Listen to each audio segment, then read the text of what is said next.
राज्य में बारिश की शुरुआत हुई है। एक अच्छी शुरुआत है।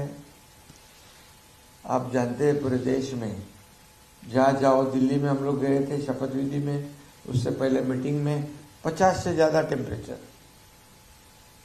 चुनाव में तो 48 डिग्री से ज़्यादा 47, 48, 46 डिग्री तापमान था। उसमें प्रचार करके हम लोग आए।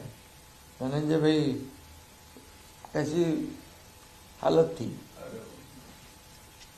और अभी बारिश की महाराष्ट्र में शुरुआत हुई है, ये अच्छा सुकून है। आज की बैठक बहुत ही महत्वपूर्ण रही है। आपने कहा कि ऐसे CACP की बैठक में मुख्यमंत्री नहीं आते, लेकिन मैं विषय को बहुत ही महत्वपूर्ण समझता हूँ और इसलिए मैं खुद यहाँ हाजिर हूँ, क्योंकि मैं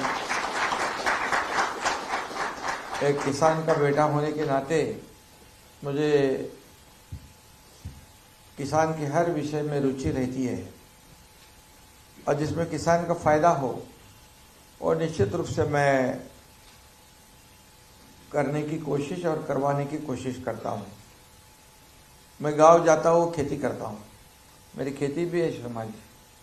और कुछ लोग कहते हैं या मुख्यमंत्री हेलीकॉप्टर से जाता है और खेती करता है। मैं अभी मुख्यमंत्री होने की वजह से समय, मेरा एक एक मिनट बहुत ही कीमती होता है। अगर गाड़ी चलाते जाऊंगा तो 8 घंटे 10 घंटे जाएंगे, तब तक मैं 1000 फाइल साइन करता हूँ। इसलिए जो कुछ भी कहते हैं उनकी तरफ मैं ध्यान नहीं देता हूँ। मैं मेरा काम करते रहता हूँ। जब गांव में जाता हूँ तब अपने आप मेरे कदम खेती की तरफ मुड़ते हैं और हर वक्त जाता हूँ तब पेड़ लगाता हूँ। हर किस्म के पेड़ मेरे गांव में है। ऐसा कोई भी फल नहीं है कि वहाँ होता नहीं। अभी तो मैंने सफरचंद भी लगाया, एप्पल, उसकी भी खेती हो। आप सोचोगे कि कश्मीर में होता है खाली, हमने हमारे गांव में भी किया है। स्ट्रॉबेरी होती है, काजू होता है, आम होता है, सब जाति के फल होते हैं। पाशा भाई मेरे गांव में आए थे, अभी उन्होंने एक नया फसल मुझे दी है, बाम्बू। मैंने बाम्बू की खेती भी वहाँ हमारे गांव के लोगों को सबको कहा कि क्लस्टर की खेती करो। और मुझे बहुत ही गर्व है कि बाम्बू का जो उपयोग उन्होंने बताया। अभी तो मुझे कितने वैरायटी उन्होंने दी हुई है। बाम्बू से क्या क्या बनता है, बाम्बू अपन सोच भी नहीं सकते। ब्रश, टूथब्रश बनता है, उनका घड़ी बनता है। हमारे शर्मा जी को भी दे दो ताकि उसका प्रचार और प्रसार बहुत ज्यादा होगा। तो बाम्बू से फर्नीचर होता है, 5 स्टार होटल का फर्नीचर, एयरपोर्ट का फर्नीचर, इथेनॉल, क्या नहीं होता है। हमारे गांव में पाशा जी ने ट्रेनिंग सेंटर खोल दिया और लोग अभी वहाँ ट्रेनिंग ले रहे और बाम्बू के बाय प्रोडक्ट जो है वो शुरू हो जाएंगे। बाम्बू पर्यावरण के लिए बहुत ही महत्वपूर्ण है और इसलिए मैंने उनको कहा है कि इससे पर्यावरण का संतुलन रखा जाएगा और ऑक्सीजन ज़्यादा छोड़ता है, कार्बन डाइऑक्साइड ज़्यादा लेता है। ये भी पर्यावरण के लिए आज जरूरी है। लेकिन मैंने उनको कहा है, भले ये CACP की मीटिंग है, लेकिन बाम्बू एक बहुत ही मैंने उसको तवज्जो दे के रखा है, क्योंकि हमारे सरकार ने उसको 7 लाख रुपए हेक्टर का अनुदान देने का निर्णय लिया है MREGS में से। तो लोग आते हैं और अभी हमारे सतारा डिस्ट्रिक्ट में मैं जहाँ से आता हूँ 10,000 हेक्टर का कंसेंट लोगों से किया है, किसानों से। 10,000 हेक्टर जमीन में बाम्बू लगेगा और पूरे राज्य में 10 लाख हेक्टर का हमारा टारगेट है। और ये बहुत बड़ी उपलब्धि हो सकती है, क्योंकि अभी तापमान को कम करना है, ग्लोबल वार्मिंग, क्लाइमेट चेंज, ये सब करना है तो पेड़ लगाना है। और जो पेड़ ऐसे है जो ऑक्सीजन ज्यादा देते हैं और इसको पाशा जी को मैंने कहा है उससे छाव भी मिले, ऐसे बाम्बू। नहीं तो लोग समझेंगे सिर्फ बाम्बू ऐसा एक सिंगल खड़ा होता है, ऐसा नहीं। बाम्बू में कई वैरायटीज है जो छाव देने वाले बाम्बू है और ग्रीनरी देने वाले बाम्बू है। बड़ा डेंस फॉरेस्ट दिखेगा। शहरों में अर्बन फॉरेस्ट हम बना सकते हैं बाम्बू से। बाम्बू की अलग अलग वैरायटी होनी चाहिए, क्योंकि महाराष्ट्र में उसकी जरूरत है। कई अलग अलग किस्म के बाम्बू, हाँ 2022 में बाम्बू लगाया था। तो बाम्बू की आवश्यकता वो तो ठीक है, लेकिन जब जरूरत पड़ती है तो लगाना भी पड़ता है। बाम्बू का उपयोग ही ऐसा है। तो ये मजाक क्यों कर रहे, शर्मा जी को पता नहीं होगा, मैं बताऊं। वो हमारा विधायक है, अमल है, वो मेरे साथ में था गुवाहाटी में। तो और वो बाजू में बैठे वो भी थे। तो जब ये यहाँ पर शिवसेना भाजपा की सरकार बननी थी, तो क्योंकि हम साथ में अभी विषय नहीं है, लेकिन आपको बताना चाहता हूँ, नहीं तो आज हमारी बैठक भी नहीं होती अगर हम उस वक्त बाम्बू नहीं लगाते तो।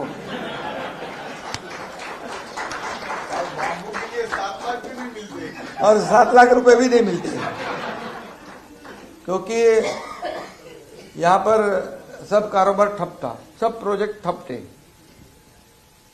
केंद्र में तो मोदी जी की सरकार थी, लेकिन यहाँ नहीं थी, तो एक विचारधारा वाली सरकार आनी जरूरी थी। तो सब सोच रहे थे एक विचारधारा की सरकार आएगी, लेकिन नहीं आई, बन गई दूसरी सरकार। अभी दूसरी सरकार बनने की वजह से सब लोग, हम लोग भी चुपचाप बैठे थे, सोच रहे थे कि कभी एक विचारधारा की सरकार आती है तो केंद्र और सरकार एक डबल इंजन सरकार की तरह मदद करे और देश का, राज्य का विकास हो। तो करते करते 2 साल निकल गए, कोविड भी था, तो इंतजार करना पड़ा हमें। और फिर हो गई 2022 को सरकार बदल गई, हमारे बाला साहब ठाकरे जी के विचार वाली, जो गठबंधन शिवसेना बीजेपी का ओरिजिनल गठबंधन था, वो सरकार आ गई, लोगों की जनता के दिल की सरकार आई। और तब से इतने जोर से काम शुरू हो गए, सब बंद पड़े प्रोजेक्ट शुरू हो गए, जो स्पीड ब्रेकर थे सब हटा दिए हमने, और सब इतने तेजी से काम शुरू हो गया। अभी लोग जानते हैं, सब जगह देख रहे हैं, और शुरू हुए काम, और सब जगह पे खुशहाली हो गई, प्रॉस्पेरिटी आई, और कामकाज शुरू हो गया। 2 साल हो गए, लेकिन अभी आपसे मैं गुजारिश करूंगा कि ये अभी चुनाव में थोड़ा हमको तकलीफ हो गई, ये प्याज की वजह से। नासिक की तरफ में प्याज ने रुला दिया, और मराठवाड़ा और विदर्भ में सोयाबीन और कपास, इसके वजह से तकलीफ हो गई। दूध के लिए थोड़ा हमारी सरकार ने किया हुआ है, सोयाबीन और कपास के लिए भी हमने 4,500 करोड़ रुपए का प्रावधान किया है, लेकिन आचार संहिता लग गई, तो उसको हम लोग अभी अमल में लाएंगे। लेकिन अभी उस दिन हम प्रधानमंत्री जी से भी बात कर रहे थे कि कैसे ये हमें करना है, प्याज के बारे में निर्णय लेना है, सोयाबीन है, कपास है, इसके बारे में निर्णय लेना पड़ेगा। और जो प्याज में एक्सपोर्ट में जो कंट्रोल किया था, उसके ऊपर हमें बारीकी से ध्यान देना पड़ेगा। एमएसपी का जो बात है, सोयाबीन का, उसको हमें थोड़ा ध्यान देना पड़ेगा, क्योंकि 5,100 तो कम से कम सोयाबीन का एमएसपी चाहिए, और कपास के लिए भी हमें कुछ सोचना पड़ेगा। और मिलेट जो है, मिलेट में जैसे मैं एक बार मीटिंग में गया था, मोदी जी ने मीटिंग बुलाई थी 1 साल पहले, वो पल्सेस और इसके बारे में, तिलहन और दलहन और तिलहन को प्रमोट करेंगे।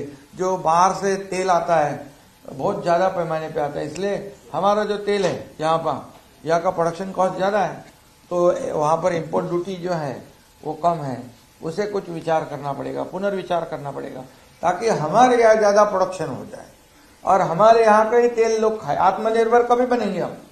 आत्मनिर्भर भारत करना है हमें, हम स्वयं पूर्ण भारत की ओर जा रहे हैं, आत्मनिर्भर भारत।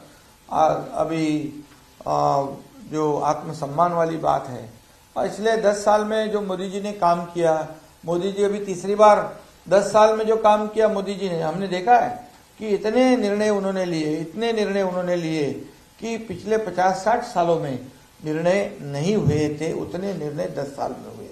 लेकिन क्या हुआ, इसके अंदर कुछ फॉल्स नैरेटिव सेट करने की वजह से ये कुछ जगह पर हमें नुकसान हुआ है।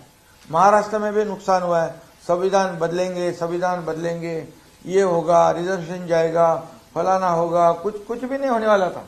लेकिन 400 पार वाला आंकड़ा जो है उसके वजह से लोगों के दिमाग में एकदम ऐसी बात हो गई कि ये सब आगे जाके कुछ गड़बड़ होगी। लेकिन मोदी जी को देश की सेवा करने वाले हैं, मोदी जी ने अपना जीवन जो देश को समर्पित किया है, और 10 साल में एक भी छुट्टी नहीं लेने वाला प्रधानमंत्री कौन है? तो उनका नाम नरेंद्र मोदी जी है। तो इसलिए आज हम चाहते हैं कि फिर एक बार, तीसरी बार मोदी जी प्रधानमंत्री बने। हमारा एक राज्य सरकार का भी एक बहुत बड़ा योगदान उनके सरकार में है, हम पुराने साथी है। और आज तीसरी बार बनने के बाद उन्होंने पहला निर्णय लिया किसानों के लिए, साइन पहली जो की किसानों के कि शेतकरी सम्मान योजना, किसान सम्मान योजना की तुरंत उन्होंने देना शुरू कर दिया। उसका 9 करोड़ किसानों को उसका फायदा होगा। और ये भारत कृषि प्रधान देश है और किसान हमारा अन्नदाता है, और इसलिए किसान को दुखी रख के कोई भी सुखी नहीं हो सकता है। और इसलिए हमारी सरकार चाहती है कि किसानों के लिए जितना भी, हमारी शर्मा जी हमारी सरकार ने जो बेमौसम बरसात होती है, जो गोले गिरते हैं, उसमें नुकसान होता है, तो सब इतना नुकसान जो भर के देते हैं, मुआवजा देते, पहली बार दिया है 15,000 करोड़ रुपया। और सब एनडीआरएफ के नॉर्म्स बदल दिए हमने, 2 हेक्टर का लिमिट 3 हेक्टर कर दिया, कई निर्णय उसमें, कई नॉर्म्स चेंज कर दिए। और किसानों को जैसे आज आदरणीय प्रधानमंत्री 6,000 रुपए सालाना देते, हमारी सरकार ने पहला निर्णय लिया, उनके 6,000, राज्य सरकार के 6,000, 12,000 रुपए किसान को मिलते हैं अभी हमारी सरकार राज्य में। पीक बीमा जो क्रॉप इंश्योरेंस है, उसके प्रीमियम पहले किसान भरते थे, अब हमारी सरकार भरती है। वो सिर्फ 1 रुपया उनको देना है, किसान 1 रुपया देता है और इसका बीमा हम लागू करते हैं। ऐसे कई योजनाएं हमने किसानों के लिए किए हुए हैं, क्योंकि किसान हमारा जो है, राज्य का किसान किसी भी हालत में दुखी ना हो, उसका परिवार अच्छे भली भांति चलना चाहिए, उसमें कोई भी रुकावट नहीं आनी चाहिए। इसलिए हमारे ये कोशिश है। और इसलिए आपसे भी हमारा निवेदन, हमारी बात भी हो गई कि जल्दी हम कृषि मंत्री जी से समय लेकर ये सब बातें जो है एमएसपी की, उनके सामने रखेंगे। जो एक्चुअल जो फैक्ट है उनके सामने रखने की आवश्यकता है, क्योंकि हमारे आदरणीय मोदी जी से भी हमारी बात हो गई, ये इलेक्शन होने के बाद, चुनाव होने के बाद बात हो गई है। तो वो भी सोच रहे हैं कि कैसे इसमें रिफॉर्म करें, कैसे बदलाव करें, कैसे किसान को हम फायदा दे सकते हैं। आपने भी कहा कि मिलेट ज्वारी जो है, ज्वारी का जैसे खरीफ में होता है वैसे रबी में प्रोक्योरमेंट किया जाए, उसमें भी हम लोग जरूर हमारा सरकार निर्णय लेगा, क्योंकि ज्यादा खपत होती है, ज्यादा डिमांड होता है, तो किसान ये मिलेट की खेती कर सकता है। और इसलिए उसमें भी हम लोग निश्चित रूप से ये करेंगे जरूर हमारी सरकार की तरफ से, क्योंकि केंद्र और राज्य सरकार जो है, हम एक ही विचारधारा के, क्योंकि किसान के बारे में हम लोग सोचते हैं। और इसलिए आज इसमें आज की बैठक में 2025 और 26 के रब्बी क्रॉप की एमएसपी भी निश्चित करने के लिए हमारी कोशिश होनी चाहिए। जो रिपोर्ट आई है उसके अनुसार निश्चित रूप से एमएसपी निश्चित करते वक्त ये सब बातें जो हमारी आज चर्चा की है उसे ध्यान में रखते हुए हमें आगे बढ़ना है। और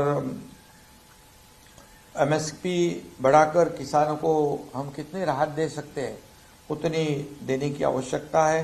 किसान भी अभी नई सरकार बन गई है मोदी जी की, उससे आशा रखने वाला अपना किसान है कि जल्द से बेसब्री से उनका भी इंतजार है किसानों के लिए कुछ निर्णय लिए जाए। तो आप भी सिफारिश करो कि हम कैसे किसानों को मदद कर सकते हैं। और मोदी जी ने भी किसानों के लिए जो क्रॉप इंश्योरेंस से लेकर अनेक योजनाएं बनाई है और निश्चित रूप से आगे भी किसानों के लिए जरूर कई और योजनाएं हमारी केंद्र सरकार निश्चित रूप से करेगी और किसानों के प्रति उनको भी आत्मीयता है, लगाव है हमारे मोदी जी को, क्योंकि वो हमेशा किसानों के बारे में अच्छा ही सोचते, अच्छे निर्णय उन्होंने लिए और खेती हमारी अर्थव्यवस्था का एक प्रमुख हिस्सा है, क्योंकि कितने लाखों करोड़ों किसान हैं जो खेती पर अपना जीवन बिताते हैं, उनका जीवन निर्भर है और इसलिए जितना भी किसानों के लिए हमारे राज्य सरकार के माध्यम से कई योजनाएं हम कर रहे हैं, केंद्र सरकार से भी जितनी भी योजनाएं हो जाए तो अच्छी बात है।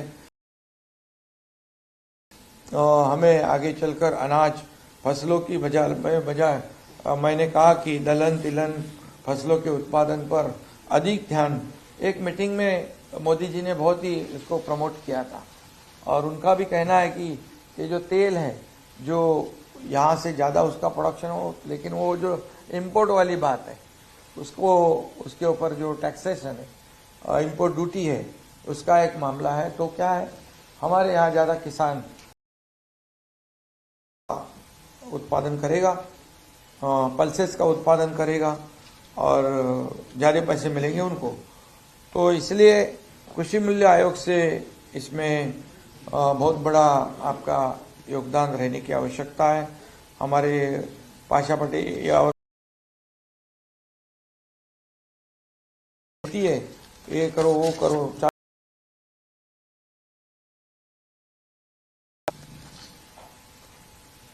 हम चाहते हैं प्रधानमंत्री जी ने मिलेट को दुनिया भर में पहुंचाने का काम किया है, पहुंचाना चाहते हैं। कि एक बार देखा हमने कि हमारे कैबिनेट, धनंजय अपनी कैबिनेट में एक बार मिलेट का नाश्ता आया था पूरा, मतलब